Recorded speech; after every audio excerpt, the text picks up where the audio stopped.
তুমি কি জানো জেলের ভেতরে কি কি ঘটে, বিশেষ করে মহিলাদের সঙ্গে? কেউ কল্পনাও করতে পারে না সেখানে তাদের জীবন কতটা কঠিন হতে পারে। শোনা যায়, জেলে যদি কোনো মহিলা তার শাস্তি থেকে মুক্তি পেতে চায়, তাকে জেলের ভিতরের অন্ধকার প্রভাবশালীদের সঙ্গে রাত কাটাতে হয়। এই কথা কতটা সত্যি কেউ নিশ্চিতভাবে বলতে পারে না। জেল বলতে আমরা সাধারণত বন্দীদের এক জায়গা রাখার কল্পনা করি, কিন্তু সত্যিকারের জেলে একাধিক বেরাক থাকে। পুরনো এবং নতুন বন্দীদের জন্য আলাদা আলাদা বেরাক। আবার কিছু বন্দী আসে মাত্র 1-4 বা 1-5 দিনের জন্য, তাদের জন্য আলাদা ব্যবস্থা করা হয়। এমন অনেক বন্দী থাকে যারা নিরপরাধ থেকেও বছরের পর বছর জেলের অন্ধকার কোঠরে বন্দী থাকে, কারণ তাদের পক্ষে জামিন নেওয়ার মতো অর্থ নেই।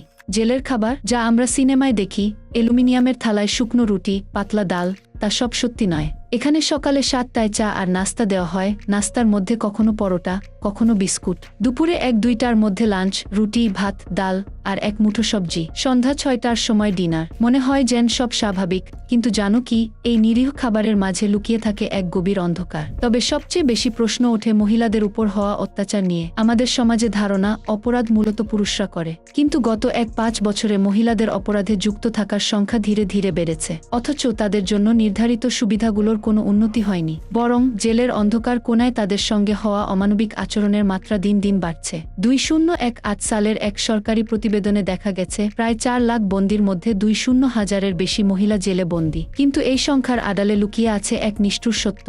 জেলে বন্দী মহিলারা সাধারণত সমাজের নিম্ন আয়ের অংশ থেকে আসে। তাদের পক্ষে জামিন নেওয়া প্রায় অসম্ভব। আর্থিক দুর্বলতার জন্য অনেক সময় বিনা অপরাধেও তারা বছরের পর বছর সেই অন্ধকার বেড়াকে আটকে থাকে। তাদের কিছু বলার, কোথাও যাওয়ার পথ থাকে না।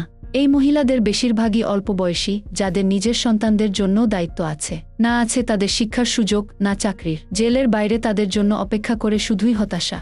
আর জেলের ভিতরে পুলিশের নির্যাতন, সমাজের অবজ্ঞা। এমন অনেক ঘটনা ঘটে যেখানে মহিলারা পুলিশের চাপের মুখে অপরাধ স্বীকার করে নেয়, যা তারা কখনো করেনি। এটাই সত্যিকারের জেলের জীবন, বাইরের দুনিয়া থেকে বিচ্ছিন্ন, অন্ধকারের গভীরে, যেখানে প্রতিটা মুহূর্তে লুকিয়ে থাকে একটা নতুন রহস্য, একটা নতুন আতঙ্ক।